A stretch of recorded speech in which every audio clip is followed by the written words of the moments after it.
Assalamualaikum warahmatullahi wabarakatuh. Perkenalkan, nama saya Siti Maimunah, NIM 0309191023, dosen pengampu Nurija Dora M. Hum. Kali ini saya akan menjelaskan tentang 4 pembabakan besar yang terjadi di seluruh Indonesia. Yang pertama itu masa berburu dan mengumpulkan makanan tingkat sederhana. Pada masa ini Pada masa berburu dan mengumpulkan makanan ini menjadi salah satu kegiatan pokok sehari-hari, yang dimana di sana mereka menggunakan peralatan dari batu, kayu, dan tulang yang diperlukan untuk melakukan kegiatan sehari-hari mereka. Di Indonesia, cara hidup berburu dan meramu makanan secara sederhana dialami oleh manusia jenis Pithecanthropus atau Homo erectus, dan juga manusia wajak atau Homo sapiens selama kala Pleistosen ini. Kala Pleistosen berlangsung selama beberapa tahun yang lalu, yang dimana pada masa itu merupakan masa terpanjang yang dilalui oleh manusia dalam sejarah kehidupannya. Tingkat penghidupan di kala Pleistosen dimulai bersifat sangat sederhana, kemudian berangsur-angsur mengalami kemajuan, yang dimana kemajuan itu sesuai dengan pengalaman-pengalaman yang diperoleh oleh manusia dari masa ke masa. Masa kehidupan manusia yang panjang itu tergantung pada lingkungan alam sekitarnya. Yang keadaan bumi pada kala Pleistosen. Keadaan lingkungan fisik perlu diketahui terlebih dahulu untuk memberikan gambaran tentang keadaan alam yang bersifat anorganis seperti tanah, iklim, air, dan segala macam peristiwa alam yang berhubungan dengan ketiga hal tersebut, yang mana semuanya itu sangat mempengaruhi kehidupan manusia. Para ahli geologi, paleontologi, dan arkeologi telah menyimpulkan bahwa pada kala Pleistosen muka bumi sering mengalami perubahan, yang dimana mengalami perubahan oleh gerakan endogen dan eksogen atau oleh perubahan iklim. Pada kala ini, hewan dan tumbuh-tumbuhan telah hidup merata di bumi, sedangkan manusia yang muncul kemudian baru dialami di beberapa daerah seperti di Eropa, Afrika, dan Asia. Dan di Asia itu termasuk juga Indonesia, termasuk kepulauan Indonesia. Selanjutnya ada unsur-unsur lingkungan yang terbentuk pada kala Pleistosen berupa dataran baru, yang dimana pada dataran baru itu terangkat dari muka laut serta undak-undak sungai dan pantai. Sedangkan hasil penyelidikan di Indonesia menunjukkan bahwa justru di daerah sekitar gunung api yang banyak terdapat sisa-sisa kehidupan pada kala Pleistosen. Selanjutnya, pada sungai dan danau terdapat sisa-sisa kehidupan di masa silam. Seperti di sungai dan di danau berperan sebagai sumber makanan dan sumber minuman, tempat mencuci, yang sudah berlangsung sejak awal kehidupan manusia hingga saat ini. Dan tidak hanya itu saja, perubahan iklim yang terjadi selama kala Pleistosen ini menyebabkan meluasnya area es di sebagian muka bumi. Yang pertama, Indonesia. Kepulauan Indonesia terdiri atas serangkaian pulau besar dan pulau kecil, yang dimana kepulauan Indonesia terletak di antara 6 derajat lintang utara dan 11 derajat lintang selatan, serta memanjang dari arah barat ke timur antara 95 derajat sampai 140 derajat bujur timur. Pada zaman geologi yang lalu, kepulauan Indonesia selalu dipengaruhi oleh proses-proses alam yang menyebabkan perubahan pada daratan yang menjadi lautan ataupun sebaliknya, yang dimana hal itu disebabkan oleh gerakan-gerakan pengangkat dan penurun. 2. Iklim. Kepulauan Indonesia termasuk daerah tropik yang tidak hanya mengalami pengaruh langsung dari gletser yang meluas di areanya, terkecuali pegunungan Jayawijaya di Irian. Di Indonesia, singkapan endapan Pleistosen terdapat di banyak pulau Indonesia, seperti di Pulau Jawa, Sumatera, Sulawesi, Flores, Timur, dan Sumba. B. Alam binatang dan tumbuh-tumbuhan. Gambaran tentang kehidupan serta lingkungan hidup pada kala Pleistosen dapat disusun dari fosil-fosil hewan yang pernah ditemukan. Pada umumnya, hewan-hewan yang hidup pada kala ini merupakan hasil evolusi dari hewan-hewan masa sebelumnya, khususnya pada zaman tersier. Dalam proses perkembangan dari zaman ke zaman yang berlangsung jutaan tahun, ternyata ada beberapa jenis hewan yang punah atau mengalami perkembangan bentuk fisik pada suatu zaman tertentu. C. Manusia. Yang pertama itu ada penelitian manusia purba. Fosil manusia di Indonesia mungkin pernah ditemukan pada masa lalu bersamaan dengan fosil-fosil hewan. Namun, penelitian ilmiah tentang fosil manusia baru saja dimulai pada akhir abad ke-19. Penemuan ini terbagi menjadi beberapa tahap. Yang pertama itu ditemukannya fosil atap tengkorak atau Pithecanthropus erectus dari Kerinil pada tahun 1891. Yang menemukannya ini Du Bois. Pada tahap kedua ini ditemukannya tengkorak dan tulang kering atau Pithecanthropus soloensis yang ditemukannya itu di Ngandong, Blora pada tahun 1931 sampai 1933. Yang kedua, Meganthropus, yang dimana terdapat fosil manusia purba yang paling primitif yang pernah ditemukan di Indonesia sebagai Meganthropus paleojavanicus. Penemuan Meganthropus ini masih sangat sedikit ditemukan dan sukar menempatkan dengan pasti kedudukan evolusi manusia dan hubungannya dengan Pithecanthropus. Yang ketiga, Pithecanthropus. Fosil-fosil manusia yang paling banyak ditemukan di Indonesia adalah fosil Pithecanthropus, sehingga dapat dikatakan bahwa kala Pleistosen ini di Indonesia, kala Pleistosen Pithecanthropus ini paling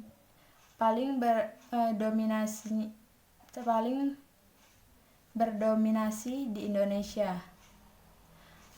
Pithecanthropus hidup pada Pleistosen awal, tengah, dan mungkin juga akhir. Pithecanthropus memiliki tinggi badan yang berkisaran antara 165 cm sampai 180 cm dengan tubuh dan anggota badan yang tegap, tetapi tidak setegap Meganthropus. Demikian pula otot-otot tengkuknya. Yang keempat, Homo. Fosil manusia dari genus Homo yang berasal dari kala Pleistosen di Indonesia. Homo ini lebih progresif pada kala Pithecanthropus. Isi tengkoraknya bervariasi antara 1000 sampai 2000 cc dengan nilai rata-rata antara 1350 sampai 1450 cc. Tinggi badannya juga bervariasi dan lebih besar, yaitu antara 130 sampai 210 cm. Dengan demikian berat badannya antara 30 sampai 150 kg. D. Kemampuan membuat alat. Sisa-sisa kehidupan Pleistosen menunjukkan kemampuan manusia yang terbatas dalam memanfaatkan bahan-bahan yang disediakan oleh alam sekitar.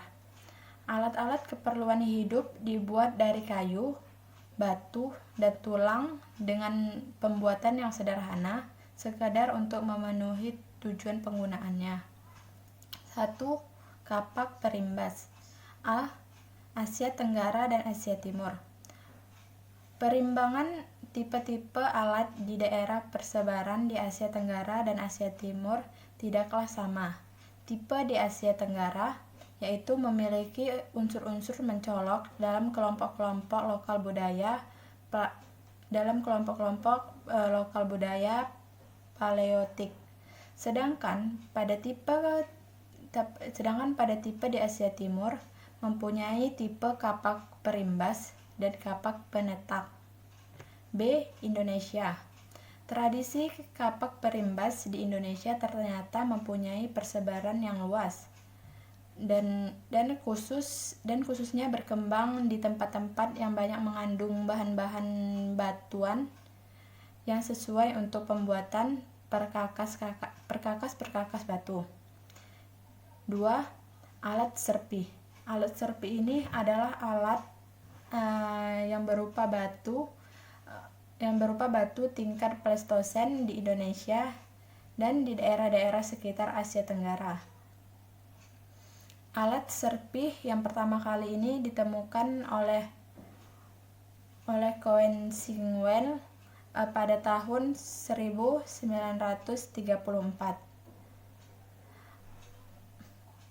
Alat-alat ini dikumpulkan dari permukaan tanah barat laut di desa Ngebun. Yang ketiga, alat tulang. Kehidupan sosial. Yang pertama, kehidupan berkelompok. Manusia hidup dalam kelompok-kelompok dan membekali diri menghadapi lingkungan sekitarnya. Yang kedua, perkembangan budaya masyarakat berburu. Dua hal yang sangat menentukan dalam sistem berburu dan meramu adalah alat-alat dan api. Selanjutnya, masa berburu dan mengumpulkan makanan tingkat lanjut.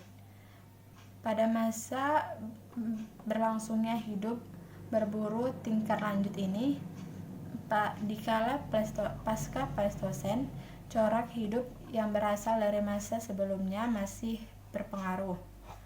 Keadaan lingkungan hidup pada masa pasca Pleistosen tidak banyak berbeda dengan keadaan sekarang ini. Di Indonesia mulai timbul usaha-usaha untuk bertempat tinggal secara tidak tetap di dalam gua alam, terutama di Gua Payung, yang pada suatu saat akan ditinggalkan jika sekitarnya tidak memungkinkan lagi untuk meneruskan hidup di tempat itu. A. Keadaan bumi pada kala pasca Pleistosen. Perubahan-perubahan penting yang terjadi pada awal kala Pleistosen adalah berubahnya iklim. Pada masa pasca Pleistosen, iklim di area tropik dan di daerah Indonesia khususnya telah menunjukkan kesamaan dengan iklim yang sekarang. B. Alam hewan.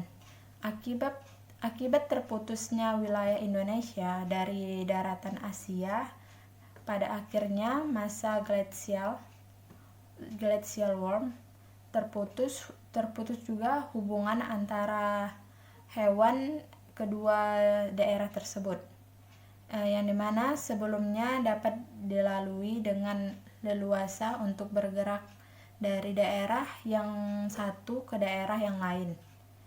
Tulang-tulang hewan pasca Pleistosen umumnya ditemukan bersama-sama dengan berbagai tulang manusia di ras Australid, Melanesid, dan Mongoloid. Bersama-sama dengan alat-alat budayanya, sehingga gambaran tentang kehidupan manusia pada kala pasca Pleistosen dapat diketahui lebih jelas daripada kehidupan pada kala Pleistosen. C. Manusia. Yang pertama itu ada ras pokok, yang mana semenjak sekitar 10.000 tahun yang lalu, ras manusia seperti yang kita kenal sekarang ini sudah mulai ada di Indonesia dan sekitarnya. Ada 2 ras yang terdapat di Indonesia pada pemula kala Holocene, yaitu Australomelanesia dan Mongoloid. Yang kedua, penduduk. Temuan-temuan rangka pasca Pleistocene di Indonesia dapat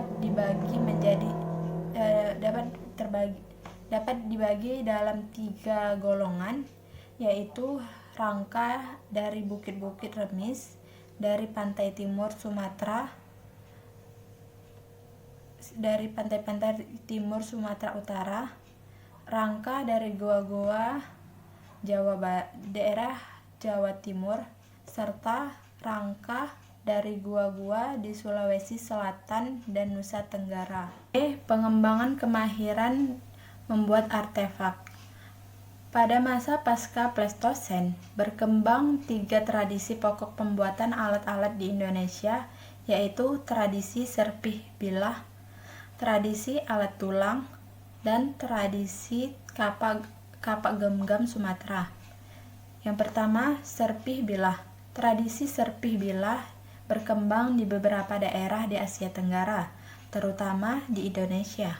Tradisi ini menonjol pada kala pasca Pleistocene. Yang kedua, alat tulang.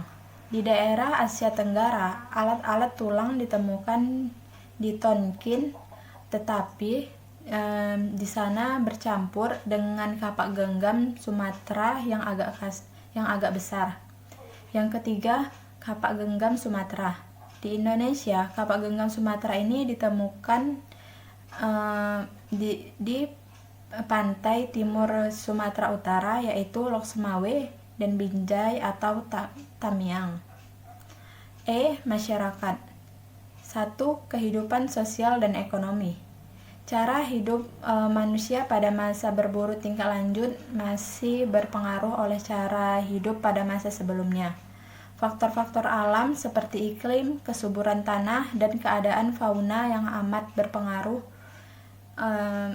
yang menentukan cara hidup mereka sehari-hari. Mereka hidup dengan serba ketergantungan dengan alam sekitar. 2. Kehidupan spiritual. Lukisan-lukisan di dinding gua atau dinding-dinding karang menggambarkan kehidupan sosial, ekonomis, dan kepercayaan masyarakat pada masa itu. 3. Sendi cerdas.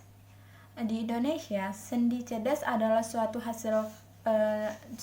hasil budaya yang baru dicapai pada masa berburu tingkat lanjut dan ditemukan di daerah Sulawesi Selatan, kepulauan. Tidak hanya di Sulawesi Selatan, tetapi terdapat di Kepulauan Maluku, Papua, Kalimantan, Irian Jaya atau Papua. Selanjutnya, masa bercocok tanam.